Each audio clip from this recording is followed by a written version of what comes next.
Hi everyone, Danny here from the Perth Golf Centre, coming to you today from the beautiful Western Australian Golf Club here in Perth. And today I'm going to talk about the basic pitch shot. So firstly, what is the pitch shot? When do we use it? Well, normally from sort of 30 metres up to maybe 100 metres away from the green. This technique you can use for all those distances. In another video I'm going to talk more about distance control and also another video on trajectory. But for now I'm going to go through the basic fundamentals and technique for the pitch shot. So what are we trying to do? Well, we're trying to hit it fairly high up in the air, land it softly by the hole. So about 75% in the air, 25% running on the green. To do that, we're going to need a more lofted club. So generally for this shot, you'd use maybe a sand wedge or your lob wedge or anything really above the 52 degree. I mean, I've got my 56 degree wedge today for this demonstration. And so we're trying to maximize the loft and also the spin. So obviously more loft, more spin. And this shot as well, it does require more skill than say the basic chip shot around the green. It requires more skill, more practice, more speed.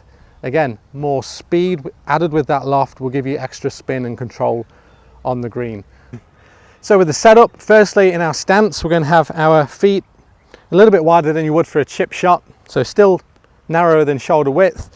And you get your weight distributed about 50-50. So we're not going to lean forward on this shot, or we're not going to lean back. We're going to get 50-50 and position that ball in between your heels. So always think of ball position in relation to your heels. And here we're going to have it in the center, or if anything, just slightly ahead of center. You're going to get your sternum directly over the ball. Again, that's going to create our low point of the swing that's just right underneath the ball there, which is what we want. So really for this shot, we want to also be using the bounce correctly. So I'll talk more about bounce in another video. That is the difference between the leading edge and the sole of the club. That's our friend. It helps keep the club traveling forward. When we use that correctly, there's actually more margin for error with your shots, and that creates more consistency. So to do that with the setup, to use the bounce better, we're going to get the club directly pointing up. So we're not going to lean the shaft forward like we would for some other shots, like the chip shot. We're going to have it directly up. And when we get back to impact, we're going to try and get it back into this position. So I'll talk about the swing just in a moment. So we've got our setup, feet slightly wider. Also with your feet, it may help just to align your feet and your hips just ever so slightly to the left of your target. People wonder why we actually suggest this, but it's usually to just help open up your hips a little bit. We're not creating heaps of momentum in this swing, so that kind of opening up of the hip just presets that and allows you a little bit more freedom as we turn through.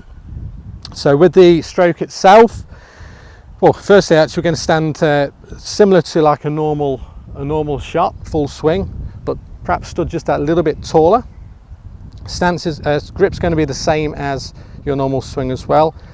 Depending on the length of shot, you may want to just go a little bit down or further up the grip itself, but for now we're just going to hold it as normal. But with this swing, we're going to create a little bit more body rotation, a little bit more sort of hinging or folding up of the arms, depending again on the length of shot. So for this one, we've got about a 30-meter shot ahead of us. So with the swing, you see now I'm starting to rotate a little bit more, nice soft knees, and I'm just trying to bruise the grass. I'm not getting steep into the grass there, just trying to bruise the grass and get a nice little follow through. So from this view here and through and finishing nice and tall here, belt buckle facing the target here. Okay, so I'll just demonstrate and hit one here. So I've got the ball in the middle, feet just a little bit less than shoulder width, and we're just going to try and bruise that ground. Beautiful. And you see that clicking sound. When you get that sound, that means you're using the bounce and the club just how we want to use it. If you get a bit too diggy, you'll find you'll get the leading edge into the ground, and that's where you get the fat shots.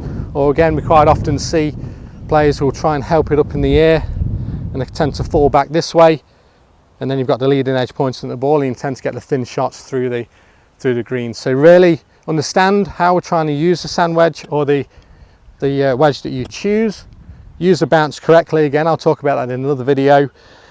And yeah, practice that, get a bit more speed there at the bottom, that'll give you some more spin.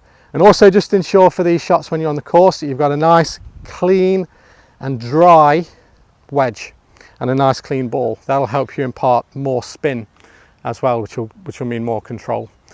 So thank you for watching that video. I hope you found that helpful. If you've got any comments, please post them below. But otherwise, thanks again, and we'll speak to you soon.